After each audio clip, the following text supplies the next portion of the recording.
fucking get my door, put the fucking door in. Hello, welcome to you. Blink and you'll miss it. So blink and we're on. I'm just going to tell you a wee short story about me getting released for shots the night before. That day came after 10 years, 5 months, and I didn't think that day would have come, because at the beginning it was just like a long dark tunnel, and I've always said the first 5 years was murder. And so I eventually got up to shots for my last year. I'd been category A for over 8 years in England, and asked for rehabilitation in England. They says, no, you're no rehabilitation material. Then I asked up in shots when I arrived there, and they says the same. So I never even got a new route, but hey ho, the time's done now. You do the crime, do the time, so you can't whinge, can you? But anyway, the night before I got out, I was actually pacing up doing myself, saying, I don't really want it. I says, I've to go out there, I says, I've not got nothing to go for. If I go to start all this again, I turned, it was about 40 and a half. And I says, I'd been taught the life skills. And I say to the young ones, I know there's two paths. You can go the straight path or the slippery path. And I'm all about consequences. So I'd say, if you got the slippery path, this is what's going to happen to you. Well, can you actually do the time for the crime that the young ones are doing? Or would you know be better working? Well, my advice to you is, well, work, but I'm a bit of a hypocrite here, because when I was younger, I used to get in one ear and out the other. But there's young boys who work in McDonald's and wherever, work in the warehouses, I don't know what they're doing, but they always get what they want in the end. A lifetime of crime there's no lifespan to it. It could end at any moment, and disastrously. And in the jail, then you're banged up at 9 o'clock. A lot of lonely nights spent in there, as I've said before. And some people's got a girlfriend, their mother, auntie, daughter, sister, whatever. It's just murder, so it is. So when my time finally came in November the 15th, 2001, I was like, right, okay then. I didn't really sleep, and just the night before, I'd says to a boy I was giving my phone, you know what I mean? So they opened me up in the morning, and the other prisoners were opening up as well. It was 8 o'clock, they weren't in a rush to get rid of us. So I gave my phone to this boy. But the boy, it was quite funny, the boy next door to me, Brian at Abercrombie, he came from Milton. His sister, I've met his sister a few times, she's with Willie from Ploso, young Willie Bennett. No Willie, Bobby. I know Willie's up in the Royston. I know him, it's Bobby Bennett, stand corrected. And she told us a few years ago, says, Brian's no longer here. I was like, what? She said, Brian had died. I don't know. So I was shocked at us, because Brian was a good football player. I think his brother actually played for Paisley, St Mirren, team through there. So Brian, when I got this wee phone, a pal got it in for me. It was 200 quid, and there was 200 quid paid to one of the how do you do's to bring it in. And just walked by me one day and he went like that. He says, listen, there's something in your cell. This young, how do you do? And he'd put the earpiece and all that in with it. So after 5 nights, Brian was saying to me, have you got a phone in there? Because it was going do. And I went, no mate. I says, it's adverts, because when TVs. So he must have been like, I pulled the other leg. So after 5 days, I says to Brian, in the morning, so this thing was ringing like fuck, and I says to Brian, listen, I says, I have got a phone, mate. I says, how do you switch it on to silent? He says, let me see it, and he came into the cell, blah, blah, and he just done that, bing. That was it. He just touched a button, and I went, fuck's it, because before I got to jail in 91, there was no phones. So, Brian, I went, what did you do? And he showed me, and he went, right, that's it, it's on silent. He says, so if your phone goes, it'll just flash. Christ, that was on a wee Nokia phone then. You should see the phones now. But, so I was ever grateful for Brian for doing that. But what I was going to say to you, the night before, I was still using the phone because I says to the boy, you'd give me the next morning. And the screws opened the fucking door at 7 o'clock in the morning. They did it for a check. And the fucking phone was lying in the flare. I don't know how he never saw it, because that would have been the end of May. I wouldn't have got out, because this was me getting out in parole in my second time of asking. And I was still governed for the London Parole Board, etc. But I asked him up in Shorts as well, could I go to Castle Hintley, a place I was in many years ago when I was a young boy. I was only 16. I just turned 16. I was in Lumley schoolboys. And I'd been on the run for the Kibble Approved School. Get caught, police assault, car theft, got my cunt battered in.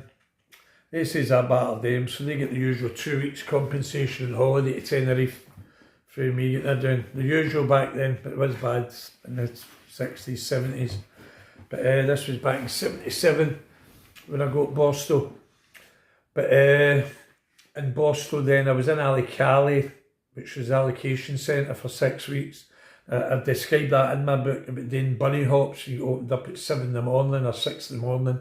You're fucking doing bunny hops right along to the gym, and you've got to make a bed pack. It was like the army.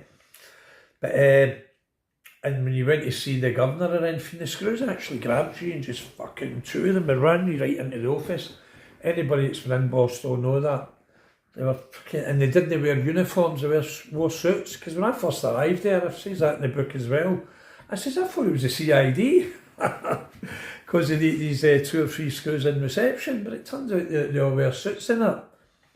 So, after the 6 weeks, fucking scrubbing fucking flares and fucking all the gym and fuck knows what, make these bed blocks and all that, that's when I read my first book as well.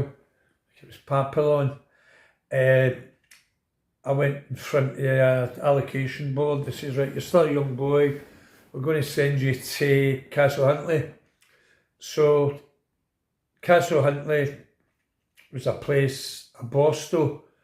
Now it's an open prison. So I asked him in Shorts when I came up for England. I came up November 2000. I went to Stockton for 2 months. So in January 2001, they sent me to HMP Shorts in Scotland, top security net. And I asked them there, after a month or two, I says, what's the chances of going to an open prison for rehabilitation? And they says the same as the prison I'd left in England. No, they says you're no rehabilitation material. But they wouldn't get away with it in this day and age, saying that. But they did get away with it, so I went, right, okay then. So the funny thing is, in Shorts, what was the use of this? It says, right, you were on category A for 8 years, then you were on category B for just under a year. And when I got up to Shorts, I'd done what? I'd done over 9.5 years. So after a couple of months, they gave me a category C. So it was a waste of time because my record was good in prison at the time. I hadn't been in any bother for 5 years. For the first 5 years, I was a bit of a rascal and all that. And the reason we get kept on category for so long is because we try to get a gun smuggled into court. With our first trial, a lot of people don't know, it's all in the book, at HMP Bristol, it's called Horfield, where we had 3 separate juries in a total of 6 weeks. And 2 of the other boys, Rob Harper and Tam Carrigan, they were actually doing 17 years for another few banks they'd get done in Norwich. Plus they broke into a gun shop as well. They ram raided it and they had all these pump actions and magnums. No Magnum ice lollies, Magnum guns. So they get jailed for 3 banks and that this shop. I think they got arrested in a farmhouse in Norwich.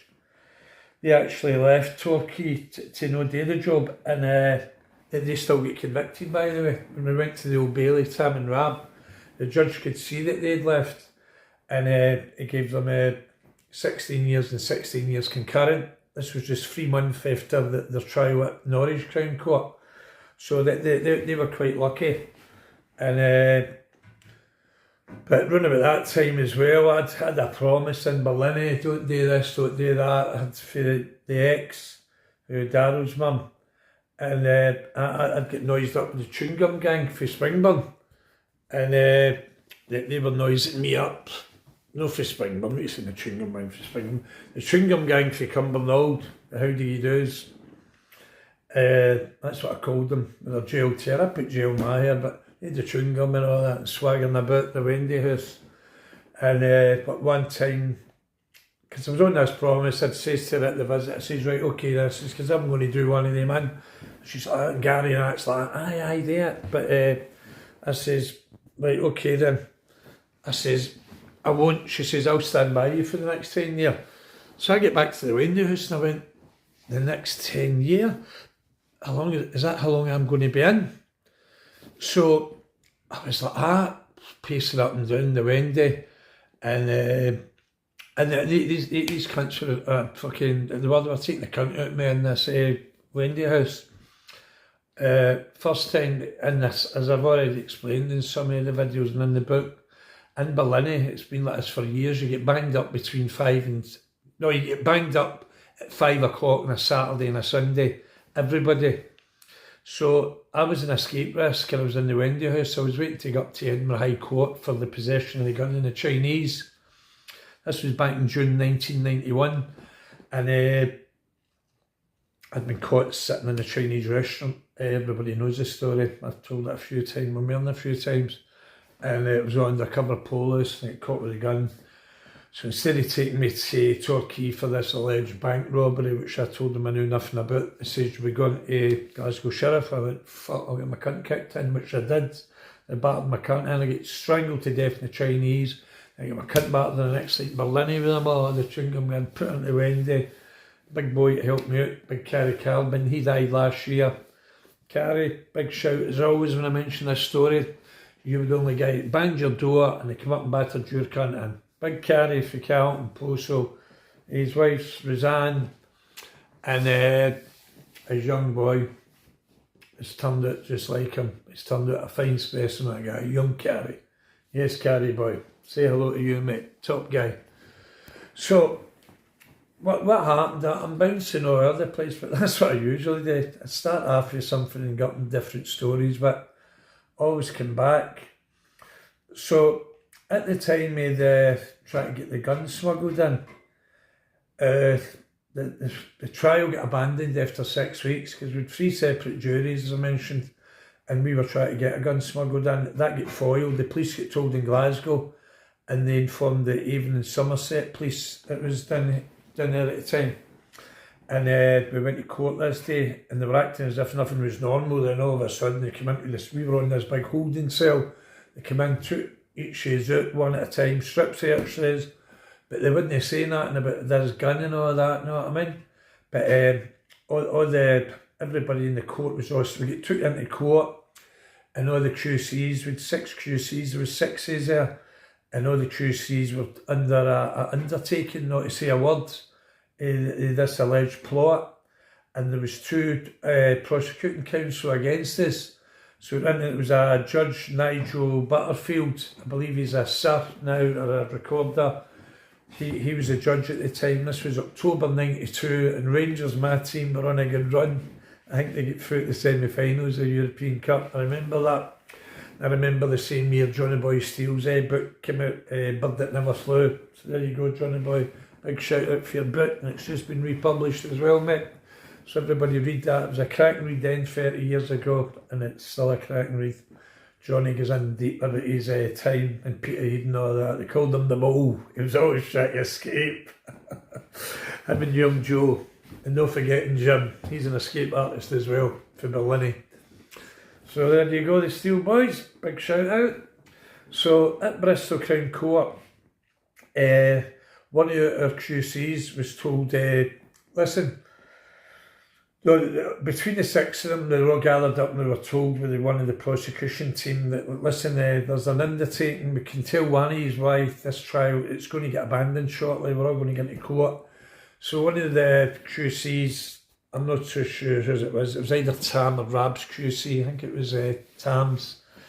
I don't know if it was Vera Baird, or might have known her, but he had Vera Baird's thing, mate. She's a dame now as well.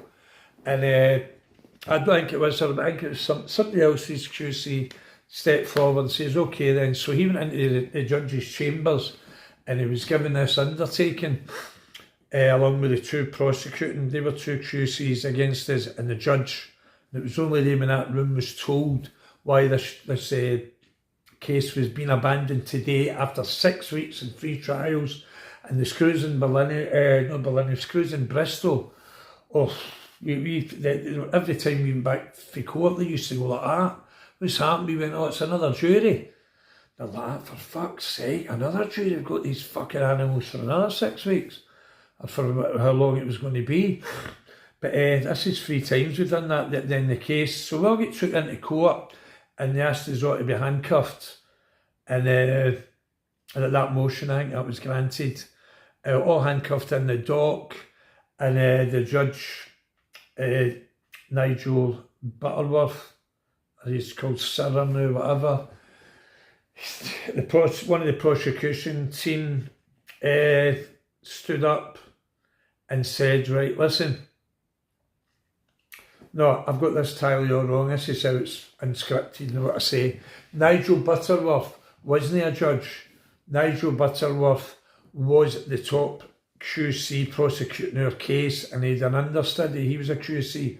But what I was trying to remember there, he's not been he's been made a judge, Nigel Butterworth, because he was a great QC and he had our case, he obliterated it.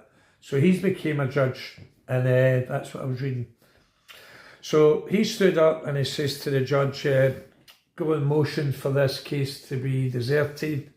It'd been going 6 weeks, 3 different juries, but the gun plot, but nobody knew at this time. And the judge says, yes, I'll agree. We've all had a meeting in his chambers with one of your QCs there, and it was agreed. And he was told, but he was under an oath, this QC, not to tell the other 5 QCs, because if he did, he'd have got took back to court and he'd have been prosecuted. So we were all asking our QCs, so what it says, and even, I think it was Tamar Rab's QC, it was told this, about the gun plot and all that. There was a plot to smuggle a gun into court, everybody's lives. Eventually I got a letter saying this.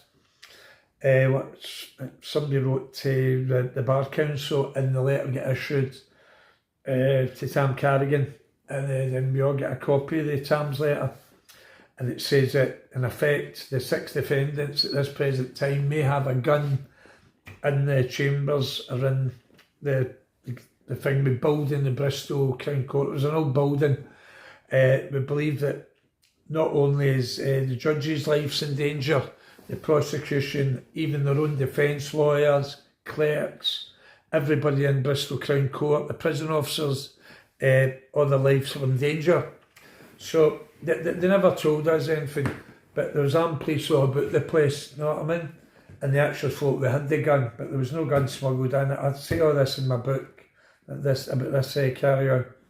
So what happened then was that we all just, the judge, he just says, right, that's it. He says, this case will now be heard at the Old Bailey. So this was October, November 92. So the next day, before we left, we asked for a meeting. We usually got a meeting together and all that, and this PO says, I've had enough of yous, blah, blah, I've said it in the last podcast, and he ended up with his cunt battered in, so did another 5 of them. They go at Glasgow style, 6 rapid, right? And a big commotion, so we all got moved, and it was in the local press down there, prisoners that's presently in trial for a serious charge with an outbreak of violence in Bristol and all that. And it was all reported in the press, so that judge put us to the Old Bailey, and we certainly went to the Old Bailey. There was no carry on. We never went to the Old Bailey to July 93. So that was away to another 8 months. And me and Mick Keeley, God bless him, we get put back to Long Lartin. And the other boys all get dispersed about, but Rap Harper, he went to Wormwood Scrubs and he gets his cunt kicked in the next day. But So me and Mick were back in Long Lartin in July. We get took down to Belmarsh, but not just Belmarsh is a top security prison. It's one of the most secure prisons, not just in Britain and Europe. There's actually a jail Belmarsh, but see when you come in the front gate of the jail of Belmarsh, there's actually a top security unit, and it's a jail within a jail. So us 6 get took to there, and that was my second time in it. And it was the most dangerous and notorious prisoners that get took there.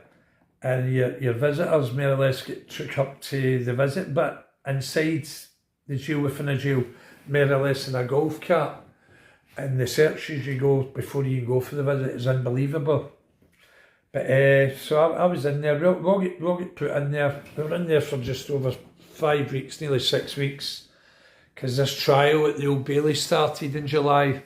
It took about nearly 5 weeks, and it was like a gangland trial down there. All sorts of allegations for Glasgow was getting made in there.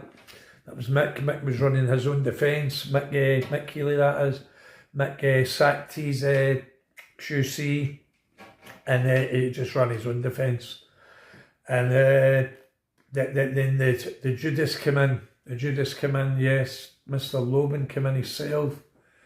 Yes, what is it called? The Judas, well, everybody knows allegations against him. He's supposed to have set up the boy Hanlon and Glover, who I met, who were good boys. And this Judas, he's actually brought a book out as well. And I think he slagged Mr. Ferris in it. And it's called The Glasgow Curse or something. And but it's supposed to have been the Loban or the Judas's uncle. The guy Manson had done it, but the Judas went to Bobby Glover's house, and he'd been staying with Bobby Glover and his wife and that. He'd been on the run for Dengabo. He used to be a co-accused to Michael Healy. Michael Healy got 10 years away back in 87, 88, and the Judas got 6 years. So he was on the run for Dengabo at the time, and he'd been getting looked after with Mr. Ferris and boy Glover and Hanlon. And he ended up, he gets summoned, I think, with the Godfather. The Godfather summoned his uncle and gave the orders, you know what I mean? For these 2 boys, they were allegedly supposed to have been involved in the Arthur Thompson murder. I think I would be correct in saying they were on the indictment with Paul Ferris, even though they were dead. And he went on to give them the longest trial in Glasgow, or Scotland at the time, back in 92. Everybody saw the photo of him coming out the High Court, got not guilty. There was a Dennis Woodman, a Supergrass, who they put into the Wendy House in Berlin, and he went to the police and said that Mr. Ferris had confessed, which was a load of crap. You know what I mean? And his lies were seen through with Donald Finlay, who's an excellent QC. In the 80s, Donald Finlay was the man to go to. He was the best QC going about. I had him once as well. I was doing my shooting and he got me, well, he says to me actually before it, I was done with the Mysterious H as well. And the 2 were QCs told us that just before we went into court, says plead guilty and I'll try and get you under 10 years. If you don't, you're going to get 15 years here. This was for a shooting in a garage in East End. And me says no, and Donald Finlay says to me, well, you must know something that I don't know. And I says, well, I'm not pleading guilty. So we went in, and fair credit to the boys. The boy was short. He went in, he didn't point any of us out in court, and his dad went in, and his 2 brothers went in, and they done the same thing, but there were statements made, but they never gave us an ID parade.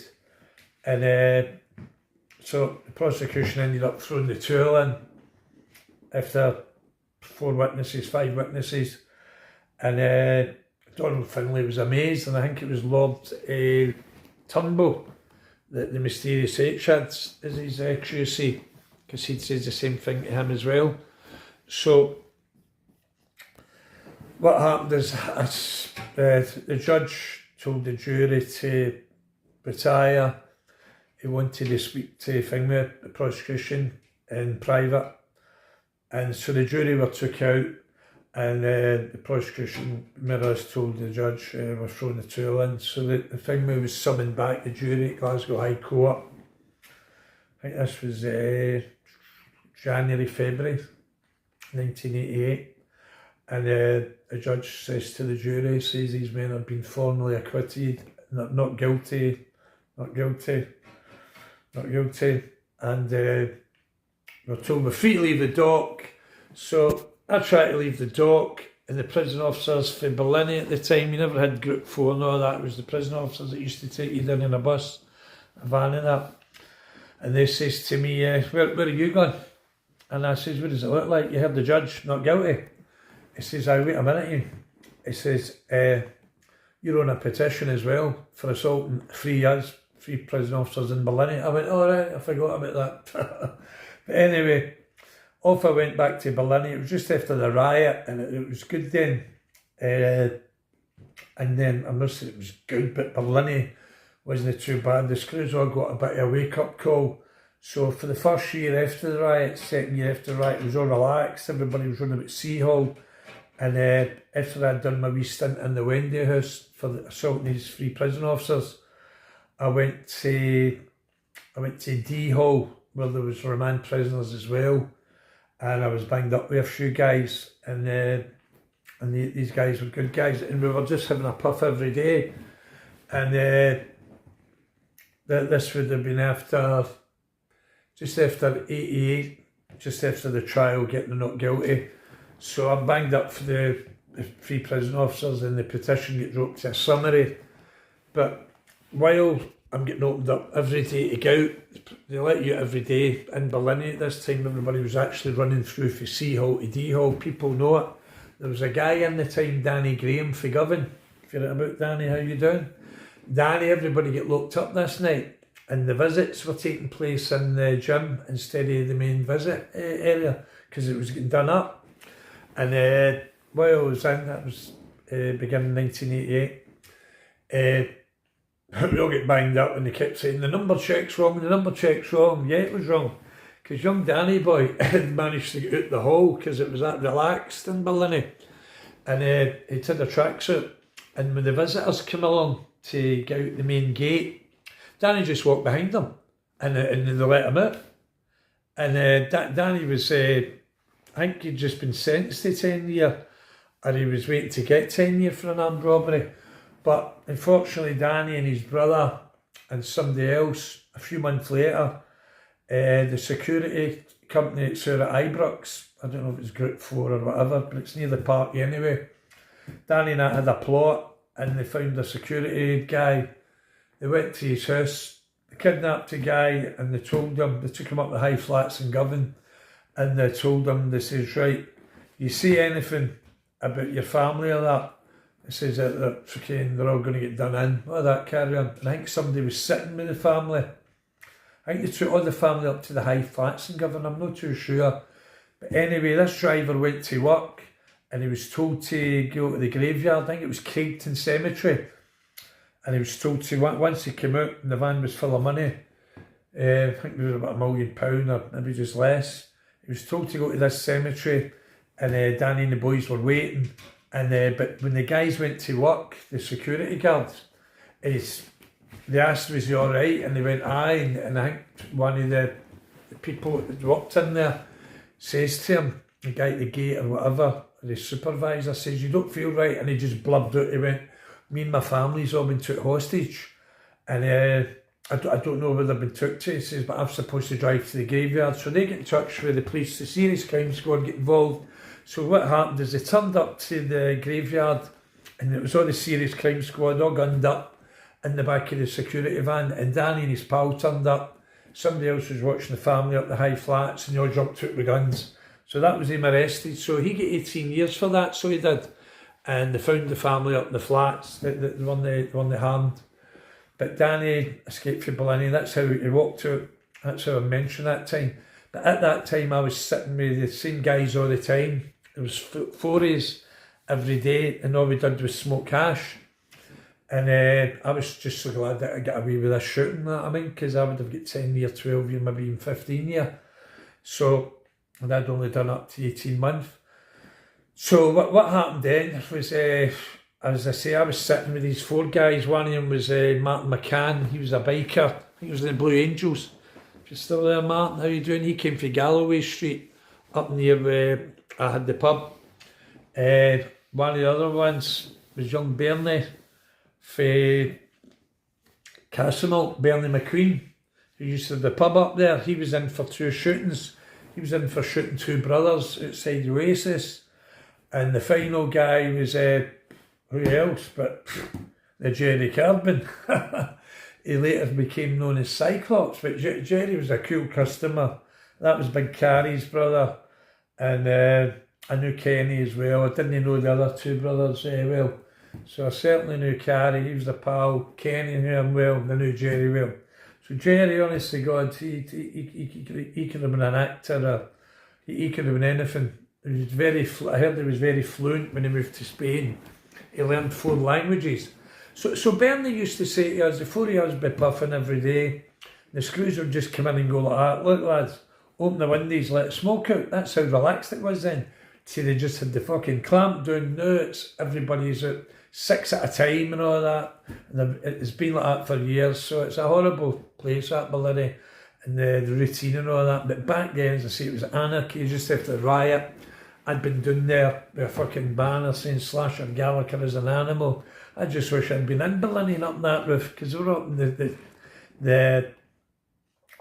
roof, and all the boys were wearing all the riot gear and all that, and fucking they were all singing Innocent as Hell and all that. And I get this banner. Well, what was the banner? It was a white sheet, and I went down and I pulled it up, and all the reports came in and said, what do you know? I says, well, Slasher Gallagher, one of the ones I was telling you in another wee video, fucking boy slashed him, he slashed him back, and he was now the governor of Ballinney. So anyway, everybody's kind of causing it him, but it was Big Samuel the Bear that caused it. Samuel, how you doing, mate? You certainly made up for it, because Samuel went up to Peterhead after, because he couldn't go on the roof of Ballinney. But the riot was because of Samuel. And he's up with Peterhead, and then everybody knows the story. It took the SAS, Margaret Thatcher, ordered the SAS in to get Sammy off the roof, and wee Malky Leggett and Jake Devine. Wee Jake Devine's sadly not here anymore. I liked wee Jake. I think Malky's back in. The poor cunt, he's done about 30 years. But Big Samuel the Bear's still out. See him now and again, was wee dog legend. In the nick. Where's the soup? Where's the soup? That's what he's shouting all the time. The soup's good, the soup's good. And he ran his own wee tuck shop. You should go up with Sammy and get a Mars bar and all that. It's supposed to give him 2 back, but because that was his pal, we just forget about that. I think I was like that. Cheers, Sammy. I'd been up to see him through the years in the nick, and actually picked him up in Glencoe when he finished one of his last big ones, 12 year. And I says to him, I says, what, you doing to Coyers? The time before I was barred for there. You know what I mean? I get the nick here for shouting about coffee prices, £3 a cup of coffee. West End prices in the East End, it says in the paper. So I got community service and all that for that. But Sammy says, what? I said, you want to go there? He went, why you go there? Nah, I don't think so. There's a couple of pals of mine that robbed it and all that. I went, all right. So we went to a place called Caldy's. It's up in Bailison. So we went there for breakfast, and I took Sammy to see his ma. Then I had to take him to see social worker, and that night we had a wee party for him. In the picture, the Alexandra Parade bar, right next to the old picture house. And we were in there, and Sammy and James and Mick and that were there, a few other people. And it's his first night out. And so he went out to the DJ, and he says to him, can you put this record on? And the DJ says, I've not got this. So that's when I've strung on, and they've got DJ by the neck. And I says, what's going on? The DJ's like, he says, no, he's asked me for this record, but I've not got it.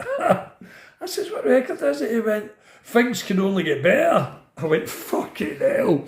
I says, Sammy, leave him for fuck's sake. I went, oh, but I want that record on. I says, fuck's sake, the guy's not got it, whatever. And I think it was Tony Blair in the Labour Party actually had that song as a manifesto thing years and years ago when they knocked the Tories out. So that's just a wee story about Samuel, his first day getting it. But back to me. So that first night in the shots, I was right. What am I going to do and all that? So I told you I nearly get caught with the phone. So I gave the phone away the next day. I got out, and the rest is history. My man that picked me up in the limo, which was great, champagne in the car park. Went to Victoria's for a year, had a good year there, then get put back. Went up Trapdoor shots to be let in, everybody knows that story as well. So I hope everybody's all fine, but wait now, it wouldn't be the same if I didn't do a couple of wee shout outs. Let's just do a couple of shout outs to a couple of people just now. They want me to say, aye, this is for Fred, Scott and Rhea and Maggie. That's Fred for Paisley, that's his pals. And big shout out Fred, Fred's a good guy. Also a shout out, I promised, to Sean Walker, so there you go, Sean Walker. My cousin Thomas Duffy, for some holidays this year, Thomas, aye, what were we doing, celebrating the Celtic winning? Good on you, mate. But we'll get it this year back. And to his wife Lynn and his good pal Stephen. Big Stephen's always giving me good comments. And aye, we need to try that pub, Rooney's back, Stephen, eh? I'll need to bring through a few Rangers maybe area, because he's turned it into a Celtic pub. You all know that. So big shout out to Thomas and all the Duffy family. Right? And also I've got to give a shout out to young Daz for Coatbrig. Young Daz, I'd only met Daz the last 6 months, and what a wee guy he was. And I got the bad news that Daz had died last Saturday, a week on Saturday there. He was found in the house. He was only 25, cracking guy. And me and him were going to go out and we were going to have a good time. Me, him and the other boys. Gunny, Big Harvey, etc. And if his girlfriend's listening or not, my heart goes out to you. I heard his wee ma, she's been in Tenerife for years. She came back. Big shout out to you. And his poor dad came up from England as well. So the whole family are devastated. And I just found out, I didn't know that his funeral was actually Friday there, and I'm gutted, nobody told me. I couldn't hear that went. But I thought his funeral was going to be next couple of weeks. But anyway, this is for you, Daz, mate. Fucking wee legend. And great guy, so you were, for the short space I knew you. Been in your house a few times, you know what I mean, mate? Always made me welcome. So that's Daz for Coatbrig. And we're just going to just about wrap this up. But before I go, people are saying where can you get the book and all that. But that's this book here. That's the old book. But there's a new book as well, you know what I mean? But everybody keeps saying that's the same book. Blink, A Journey Through Gangland Mayhem. And that was it. I can't believe it. That was that book was actually 10 years ago. And this week I've been talking about the prison officer up in Low Moss. He was going about singing the sash. He's allegedly supposed to smuggled in this Union Jack, and he's walking up and down the landings, fucking singing the sash and no surrender and all that. But what a mug he's been, you know what I mean? He's been suspended and all that, so I don't think his wife would be too happy. But somebody actually wrote in and went, aye, I knew him and all that. It doesn't surprise me, he's only 31 or something. So you can't do that offending. There's two teams, well, there's more than two teams, but the most two teams in Glasgow is Rangers and Celtic, so you can't give out doing all that, even though I'm a Rangers supporter. Then somebody else that was a good Rangers supporter, this guy here, I'm still trying to find out who he is. There's a millionaire held over a pub knife, and it says in the paper, this is no my words, it says in the paper that he went to Seville and he actually spent a few quid there, but something to do with his daughter. The guy gets stabbed up the arse and gets stabbed. If anybody done that to my daughter, well, I'd be doing the same thing. So everybody's trying to find out. He's 61, he owns 2 taxi companies, and he's got properties all over the place as well. And but so I was seeing a wee video the other day, and I mentioned this, you know what I mean? And it's not a few people that people have mentioned. The Blink investigation team are on it. I think they found out, I'm not going to say on air, Know what I mean? But hopefully everybody's all brand new out there. And a wee shout out for the wee daughter Millie as well. Sister Tracy, Gary Alco. It was Gary's birthday last week. He joined the 60 Club. Yes, he did. And we were all down at the Nakada Grill where we had a fantastic meal. Anybody looking to go for a meal in Indian, go to the Nakada Grill. It's a good place. And Paul Ross was in there as well. Ross for Duke Street. The guy beat his record. What record did Ross have? Well, Ross had a record of having a weigh at 55. And I went down to the Snug. I says to him in Termina, I says, I beat your record, mate, at 58. And I walked out. I walked back in again. I shouted to them all. I says, and by the way, don't be calling me Finlay blank anymore. I'm back to blank. You know, I went, what? I went, see you later. So that's kind of all topics all covered just for now. So I hope everybody in Glasgow, Liverpool, Manchester, Newcastle, Birmingham, London, Madrid, Rome, France, everywhere, all over the world, Colombia. Why did I say Colombia? Oh, fuck.